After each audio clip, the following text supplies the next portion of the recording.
Unwaith y byddwn yn sylweddoli bod y byd torfol presennol yn adlewyrchiad uniongyrchol o'r cyfanswm o'n dewis personol, rydym yn deall yn well y gallwn greu'r byd gwell newydd trwy ddewis gwell yn ymwybodol. Mae byw mewn ymwybyddiaeth yn golygu deall effaith pob meddwl, gair a gweithred. Mae'n ymwneud â chydnabod y grym sydd ynom ni a sut rydym yn gyfrannu'n positif at y byd gyda'n dewis.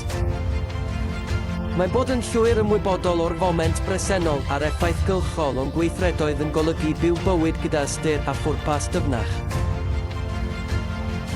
Diolchgarwch y bydd yn helpu ddechrau pob digwyddiad. Mae pob profiad yn gyfle gwerthfawr i dyfu. Pan fyddwn yn canolbwyntio ar yr hyn sy'n ymddangos o'n blaen, rydym yn sylweddoli ei fod yn gwbl gydnaws a'n llwybr.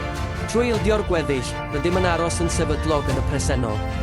Rydym yn rhyddhau ein meddyliau o'r gorffennol a'r dyfodol, gan wybod bod yn bresennol yn arwain at dyfiant.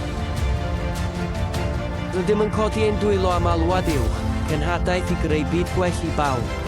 Mae'n ymddiried y bydd y llwybr yn datblygu o'n blaen, nad ydym yn gwybod yn fanwl sut. Bob dydd, rydym yn ymrwymo i wneud yr hyn sy'n ymddangos o'n blaen gyda phenderfyniad, canolbwyntio a chlirdeb. Nid oes pwysau, ond dim ond pwrpas wrth ystyried. Rydym yn cael ein tywys gan yr hyn sy'n bresennol, un cam ar y tro.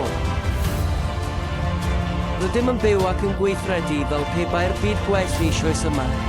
Mae pob dewis yn adlewyrchu ein gwerthoedd, boed yn ein perthnasoedd, gwaith, buddsoddiadau, sefydliadau crefyddol, cymunedau, neu'r hyn a brynawn a chonsuma. Rydym yn newid neu'n datgysylltu oddi wrth sefydliadau neu sefydliadau nad ydynt yn cyd-fynd am byd gwell newydd. Trwy fod yn esiamplau positif i eraill a gwneud dewisiau ymwybodol ym mhob agwedd rydym ni'n ei wneud, rydym yn cyd-greu'r byd a ddychwelwn gam wrth gam. Yn y byd gwell, rydym yn gweithredu o le o gyfoeth, nid prinder. Nid ydym yn gweld arian fel rhywbeth i'w gronni nac i'w diogelu. Yn lle hynny, rydym yn ei gweld fel offeryn i wella'r byd o'n cwmpas. Mae pob penderfyniad ariannol yn dod yn ffordd i godi eraill, adeiladu cymuned, a chefnogi lles pawb. Mae hyn yn gyd-fynd â phrincipiau datguddiad. Dechreuwn mewn cyflwr o ddiolchgarwch, rydym yn aros yn bresennol yn y foment, a rydym yn ymddiried yn y llwybr sy'n datblygu.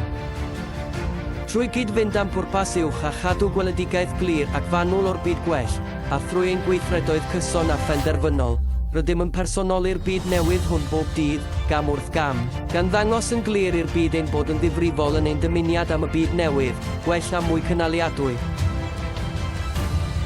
Mae byw mewn ymwybyddiaeth yn fwy na ffaith bersonol. Mae'n sylfaen byd newydd, un lle cyffroes lle mae trigaredd, cyfiawnder a chynaliadwyedd bob amser yn arwain pob penderfyniad.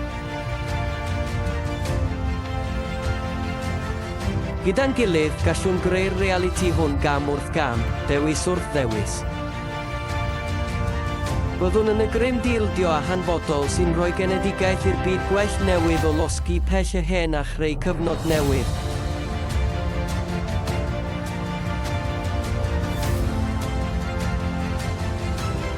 Ewch i'r wefan maniffesto a betterworld.org a byddwch yn y newydd mawr.